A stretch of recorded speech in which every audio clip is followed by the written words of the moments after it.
Bola sepak akan jadi sampah kalau ada segelintir negeri-negeri yang tak bayar gaji mereka. Khususnya player-player lokal macam diorang.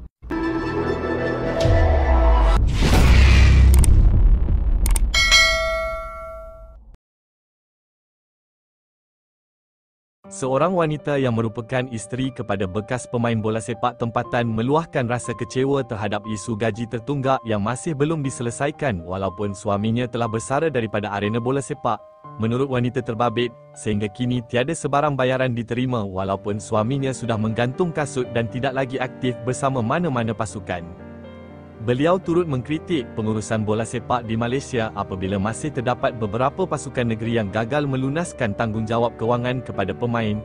Difahamkan, bekas pemain tersebut telah menunggu lebih setahun tanpa sebarang jawapan rasmi berhubung gaji yang tertunggak. Keadaan ini disifatkan sebagai tidak adil, terutamanya kepada pemain tempatan yang berusaha membina kerjaya dalam sukan bola sepak. Wanita itu mempersoalkan bagaimana bola sepak boleh dijadikan kerjaya jangka panjang sekiranya isu asas seperti pembayaran gaji masih gagal diselesaikan, sekaligus menjejaskan masa depan pemain tempatan.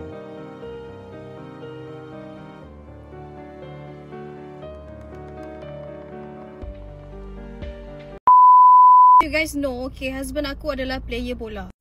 But sekarang dia dah gantung boot lah.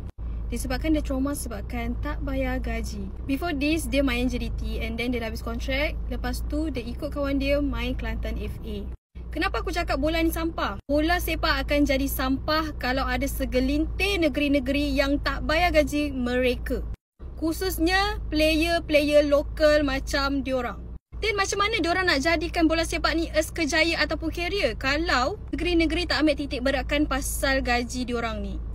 Sudah hampir setahun je guys, Kelantan FA masih lagi senyap dan tak ada jawapan tentang gaji diorang. Okay, satu tim sekarang ni masih lagi tertanya-tanya kat mana gaji diorang ataupun hak diorang.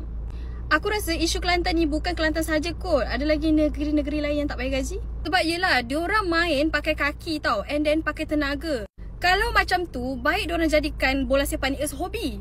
Daripada kecil membesar sebagai bola sepak, okay? Daripada dekat AMD, Muqtadari sampai ke JDT. Okay, korang pun tahu kan, JDT memang tak ada masalah. Selangor pun memang tak ada masalah sebab sultan diorang memang sangat titik beratkan pasal hal ni, kes ni, okay? Sebab tu aku cakap, akan jadi sampah sebab ada segelintir negeri yang tak bayar gaji. Sebab apa? Macam mana how diorang boleh survive korang? Selama setahun tu, diorang nak makan apa? Diorang nak buat apa? And then diorang pun ada komitmen diorang juga guys. Dan bukan itu sahaja, fisio pun tak ada, insurans pun tak ada. And macam mana how diorang survive korang?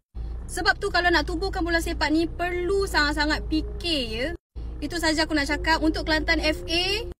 Saya harap Datuk dapat melansaikan semua hutang-hutang diorang ataupun hak diorang ya. Sebab itu memang hak diorang. Kalau tidak, tak apalah ya, Datuk settle dekat akhirat nanti.